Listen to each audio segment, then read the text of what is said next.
নমস্কার। কবিতার নাম জ্বরের মতো, কবির নাম স্বপ্নীল চক্রবর্তী। সম্পর্কগুলো জ্বরের মতো, একটা ঘোর। পাশে এসে বসা, কপাল ছুঁয়ে অনুমান 103, 104।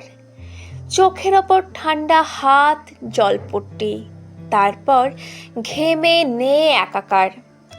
জ্বর ছেড়ে গেলে পাশের মানুষটাও কি চলে যায়? কোথায় যায়? সমুদ্রের দিকে হয়তো। আমরা স্বভাবে সামুদ্রিক। আমাদের প্রত্যেকের কাছে একটা করে পালতোলা নৌকো আর এক ফালি বিচ্ছিন্ন দ্বীপ আছে। তোমার দ্বীপে আমার নৌকো ভিড়লে ঢেউ বাড়ে, তারপর ঝড় বৃষ্টি, বেপরোয়া অস্থিরতা, আস্তে ধীরে সামলে নেওয়া, যতটুকু নেওয়া যায়। আমাদের সারেগামা আমরা নিজেরাই বুঝি না। আমাদের দুঃখগুলো খয়েরি রঙের, আমাদের দেখা সাক্ষাৎ সাদা কালো সিনেমার গান। নমস্কার।